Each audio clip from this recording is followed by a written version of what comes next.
अल्लाह अमल की तौफीक अता फरमाए। इसलिए मदरसे में अपने बच्चों को पढ़ने भेजा करो ताकि इस्लामी माहौल बरकरार रहे। मदरसे में जब तुम्हारे बच्ची पढ़ेगी तो जब शादी हुई तो रज जगह में यह ढोल न बाजे दीऊ। बोलो ढोल नहीं बजाने देगी, न बजाएगी, गाना नहीं गाएगी, न गाने देगी, बल्कि रज जगह की जब महफिल होगी तो वो बच्ची घर में मिलादे गौहर पढ़ेगी, मिलादे अकबर पढ़ेगी, अपने नबी पे सलातो सलाम पढ़ेगी। नहीं पढ़ाओगे तो बुरा हाल है। आजकल अक्सर देखो शादी होती है, मिलादो करें है मौलाना बुला ली है तक 12 बजे के बाद ढोल डमकी। पूछो का है, कह रहे कि मौलाना साहब नहीं मान मेहर हुए कहते आन होत है, ये न हुई तो गड़बड़ाई जी। अरे अल्लाह जाने आन इनके पास कहाँ धरा रहा था। हा? आन की का कहा था जाना तो डेहरी में यहाँ अत्ता बड़ा लाग रहा था। वो कहा निकारो कि धान भर भर के रे लागत अल्लाह जाने वो आन इनके मुहम्मद धरा रहा था।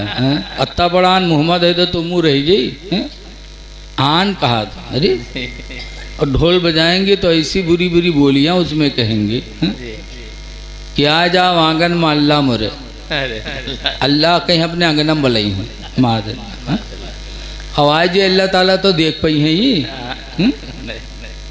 मूसा अलैहिस्सलाम अल्लाह के पैगंबर हैं, खुदा को देखने के लिए कहाँ गए थे? तूर पहाड़ पर।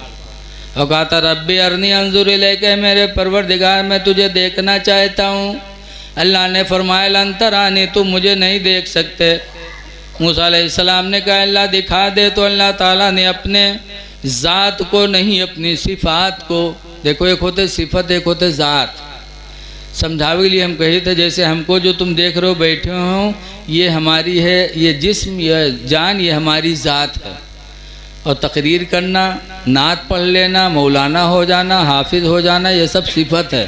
तो अल्लाह ने अपनी ज़ात नहीं अपनी तमाम सिफतों में से एक सिफत की एक सुई के नोक के बराबर, तफसीर में लिखा सुई की नोक कितना बारीक होता, सुई की नोक के बराबर अपनी सिफतों में से एक सिफत की तजल्ली सिर्फ नाजिल किया था। तो मूसा अलैहिस्सलाम ने देखा था तो कुरान में फ़खर्र मूसा सईक़ा, तो मूसा चित होकर के गिर गए थे, बर्दाश्त नहीं कर पाए। और बताओ पूरी अल्लाह है कि यहाँ बलावत है, इनके क्या हाल हुई? गिर गए, उठे तो उस सिफत की तजल्ली को देखने की वजह से मूसा अलैहिस्सलाम की आंखों में इतना जलाल आ गया था कि फिर कोई अगर मूसा अलैहिस्सलाम की आंख को देख लेता था तो देखने वाले की आंखें बह जाती थी, बेआँख हो जाता था देखने वाला। इतनी जलाल अल्लाह ने अपनी सिफत की वजह से मूसा की आंखों में पैदा कर दिया, जो देखता उसकी आंख बह जाती। तो मूसा अलैहिस्सलाम ने अपनी आंख पे नकाब डाल लिया था, आंखों पे पर्दा डाल लिया था ताकि देखने वालों की निगाहें न बहें। तब उनकी बीवी सफूरा ने एक दिन कहा कि मेरे प्यारे शौहर आप आँख पे पर्दा डाले रहते, मुझे अच्छा नहीं लगता। अच्छा बताओ कौन मेहरुआ अपने मर्द से हर घड़ी मुँह मूंधे रहा है तो निपटी, या मर्द अपन मुँह अपने औरत से मूंधे रहा है हर घड़ी तो कटी? बोलो भाई। मूसा अलैहिस्सलाम अपनी आँख पे पर्दा डाल लिए कि कोई देखे ना आँख न बे। सफूरा उनकी बीवी को एतराज़ हुआ, कहा आप पर्दा क्यों डालें? तो मूसा अलैहिस्सलाम ने फरमाया इसलिए डाला हूँ कि नाखों को मैं नाखों से अल्लाह की सिफत की तजल्ली को मैंने देखा है तो मेरी आंखों में जलाल इतना है कि जो देख लेता उसकी आंखें बह जाती। सफूरा ने कहा मूसा तुम पर्दा हटाओ, मैं उन आँखों को देखूंगी जिन आँखों ने खुदा की सिफत की तजल्ली देखी है, मैं देखूंगी। मूसा अलैहिस्सलाम ने फरमाया सफूरा आँख बह जाएगी, कहा बह जाए गवारा है लेकिन मैं वो तजल्ली को ज़रूर देखूंगी। तो मूसा अलैहिस्सलाम ने कहा तैयार हो जाओ मैं पलटने जा रहा हूँ। सफूरा ने कहा हाँ मैं तैयार हूँ। तो जब उन्होंने पर्दा हटाया तो सफूरा ये कहा कहीं हाथे से लुकवाए लें, सोचिन जाए तो यक्का ही जाए। हाँ चालू बहुत होते मेहरुए ना। जैसे वो मर्द मेहर में एक जगह झगड़ा होएला तो झगड़ा बहुत दोनों में है तो मर्दवा हारेगा, आज मर्दे तो हारत हैं तो मर्दवा हारेगा। जब हारेगा तो बद्दुआ करे लाग ऐसे या अल्लाह हम झूठे हो तो हमका उठाए लो, या अल्लाह या झूठे हो तो युका उठाए लो। तो मेहरुओ कोच फैलाए दी बहुत दुआ मांगे ला, कहिस या अल्लाह यू झूठा हो तो युका उठाए लो, और या अल्लाह हम झूठे हुए तो हमका बेवा कह दो।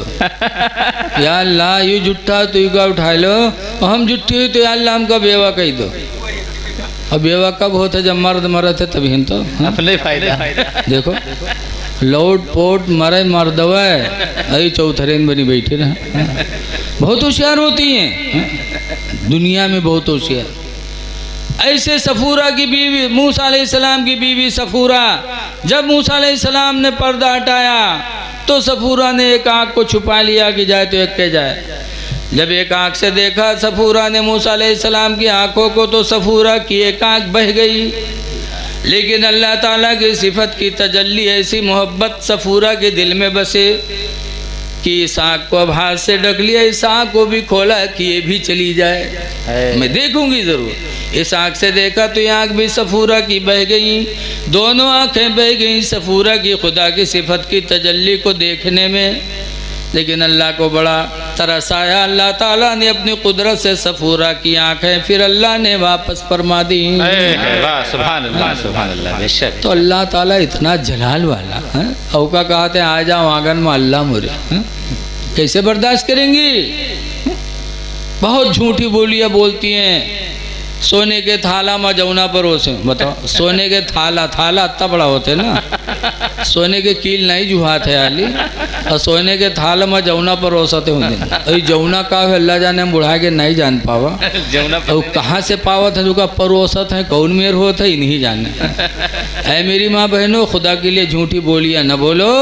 तुमको तो उस रात खुदा का शुक्र अदा करना चाहिए कि अल्लाह तूने मुझे लड़का दिया, और तेरा शुक्र है कि तूने मेरी औलाद को जवानी अता फरमाया। अल्लाह तूने निकाह का वक्त अता फरमाया, तेरा एहसान है, तेरा शुक्र है। तो बजाय के दुनिया भर बकवास बकती हैं। अल्लाह ताला हमको आपको वो बोलियाँ बोलने की तौफीक दे जिससे अल्लाह राज़ी हो, अल्लाह का रसूल राज़ी हो। मौलाना कासिम साहब आपके इमाम हैं, लिखा है हदीस में अल-मुअज़्ज़िनु ज़ामिनुन वल मुअतमिनु अल-इमामु अमीनुन अल-इमामु ज़ामिनुन वल मुअज़्ज़िनु मुअतमिनुन, कि इमाम तुम्हारी नमाज का ज़िम्मेदार है और मुअज्जिन तुम्हारी नमाज़ों का अमीन है। तो तुम्हारी नमाज़ों की ज़िम्मेदार ये हैं, ये जब खुश होंगे तो अल्लाह आपकी नमाज़ों को भी कबूल करेगा। बेशक बेशक। अपने इमाम की कदर करो। मौलाना रहमतुल्लाह साहब ने बहुत बताया है, जितनी इज्जत किसी को दोगे अल्लाह उतनी इज्जत आपको अता फरमाए। बेशक बेशक। अल्लाह ताला इन चंद बातों पे अमल की तौफीक अता फरमाए। खड़े हो जाए, चक्कर में नहीं आती हैं। पीर वो है कि जिसकी निगाह एक मर्तबा पड़ जाए तो दुनिया बदल जाए। बेशक बेशक बेशक। अब अच्छे पीर को ढूंढ रहे थे कि आओ मुरीद हो जाओ। जी जी सही बात। गरीब नवाज, ख्वाजा गरीब नवाज रहमतुल्लाह अलैह भी जब आलिम हाफिज हो गए तब वो सोचे कि लाओ मुरीद हो जाएं, तो अपने पीर की बारगाह में गए, उस्मान हारूनी की बारगाह में। कहा हुजूर मुरीद होने आया हूँ। कहा ठीक है कर लेंगे। करते करते 1 साल गुजर गया और मुरीद नहीं किया, 2 साल गुजरा मुरीद नहीं किया, और ख्वाजा गरीब नवाज उस्मान हारूनी की खिदमत में रहने लगे। करते करते खिदमत उस्मान हारूनी की गरीब नवाज को 25 साल गुजर गया। कितने दिन गुजर गए? 25 साल। हाफिज भी थे, मौलाना थे, और उस्मान हारूनी ने ख्वाजा गरीब नवाज को मुरीद नहीं किया। टालते रहे 25 साल तक, और जब 25 साल पूरे हो गए तब उस्मान हारूनी कहते हैं मोइनुद्दीन ज़रा एक निगाह ऊपर उठाओ। ऊपर उठाया, फिर कहा एक निगाह नीचे उठाओ। नीचे उठा डाला। कहा क्या देखा? कहा हुजूर ऊपर वो निगाह उठाया तो 7 आसमान देखा, अर्श आदम भी देखा। नीचे निगाह डाला तो 7 तबक जमीन देखा, तहतु सरा भी देखा। उस्मान हारूनी कहते हैं अब हाथ बढ़ाओ, अब मैं तुम्हें मुरीद करूंगा। तब गरीब नवाज को उनके पीर उस्मान हारूनी ने मुरीद किया। दज्जलवे तो गाँव गाँव टहरत हैं, हो जाओ हो ही जाओ। वहाँ बरेली से का करी हो कि उनका भलाई न पई हो, हम तुमरे जब देखियो तब ठाड़। जैसे देहाती मसल नहीं है, टटिया खोलो ढोड़े ठाड़ हैं, ऐसे ही पीर सोचो थे वो पीर हो जो रोजे हमरे घरे आवे, तो जो उनमें ढूंढो तो वही मेरे मिल जाते। ऐ लोगो सच्चे पीर का दामन पकड़ो ताकि अल्लाह के रसूल का फैज़ तुम तक पहुँचे। माँ बाप की खिदमत करो, माँ बाप राज़ी होंगे तब जन्नत मिलेगी। ये नहीं है कि पीर राज़ी हो जाए तो जन्नत मिल जाए। मारहरा आला हजरत जहाँ से मुरीद हैं, मारहरा वाले उर्स कासमी में ऐलान करते हैं, ऐ मेरे मुरीदो ये न सोचना कि आए हो उर्स कासमी मारहरा में तो हमारे पीर राज़ी होंगे जन्नत मिल जाएगी। नजीब मियाँ कहते हैं खुदा की कसम जब तक तुम्हारे माँ बाप तुमसे राज़ी नहीं होंगे तुम्हें जन्नत नहीं मिलेगी। वाह बेशक सुभान अल्लाह। नारे तकबीर, नारे तकबीर, नारे रिसालत, उलमाए अहले सुन्नत, जश्न ईद मिलादुन नबी हजरत अल्लामा मुफ्ती रफीक अहमद साहब किबला, नारे तकबीर, नारे रिसालत। बहुत उम्दा हजरत। एक अलकमा सहाबी थे, नबी के ज़माने में इंतकाल होने लगा तो रूह नहीं निकल रही थी, तड़प रहे थे अलकमा, रूह नहीं निकल रही थी। रसूलुल्लाह को ख़बर दी गई कि अलकमा के जागने का वक्त है, बड़ी परेशानी का वक्त है, रूह नहीं निकल रही है। तो सरकार ने फरमाया क्या अलकमा की माँ राज़ी है कि नहीं राज़ी अलकमा से? तो पता चला उनकी माँ नाराज़ है। सरकार ने अलकमा की माँ से कहा कि अलकमा को माफ़ कर दो, रूह नहीं निकल रही है, जागने का वक्त है, हो सकता है अलकमा का ईमान पर खात्मा ना हो, माफ़ कर दो। तो उसने कहा अल्लाह के रसूल अलकमा का नाम न लो मुझसे, मेरा दिल जलता है जब मैं अलकमा का नाम सुनती हूँ। खुदा की कसम इसने पूरी ज़िंदगी मुझे तड़पाया, मुझे कभी इसने सुकून नहीं दिया, मैं इसकी बात न करो मैं माफ़ नहीं करूँगी। जब उसने इनकार कर दिया तो सरकार ने सहाबा से फरमाया, बिलाल से कहा बिलाल लकड़ियों का ढेर जमा करो और जब ढेर हो जाए उसमें आग लगा दो और जब लकड़ियां जलने लगे तो अलकमा को ले जा करके उसके ऊपर डाल दो, जल जाए। लकड़ियां जमा होने लगी, तब अलकमा की माँ को तरस आया, कहा अल्लाह के रसूल ये लकड़ियां जलाएंगे फिर इसमें मेरी औलाद अलकमा को जलाएंगे? कहाँ? कहा अल्लाह के रसूल मेरी एक औलाद है और मैं उसको अपनी निगाहों से आग में जलना कैसे गवारा कर सकती हूँ? अल्लाह के रसूल अगर यही बात है कि मैं माफ़ ना करूं तो अलकमा को आप आग में जलाएंगे तो खुदा की कसम मैं सच्चे दिल से माफ़ करती हूँ, मैं नहीं चाहती कि मेरी औलाद मेरी नज़रों के सामने आग में जलाई जाए, मैं माफ़ करती हूँ। अल्लाह के रसूल ने फरमाया अलकमा की माँ तुम बड़ी खुश नसीब हो, आज दुनिया की आग में तुम अपनी औलाद का जलना गवारा नहीं करती तो आखिरत की आग में तुम्हारी औलाद जलेगी तो तुमको कब गवारा हो।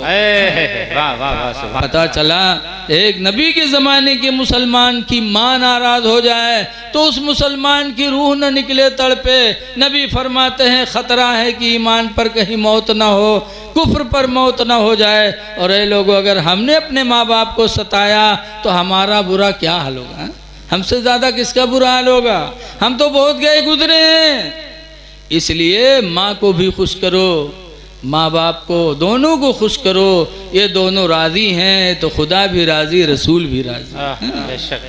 अल्लाह अमल की तौफीक अता फरमाए।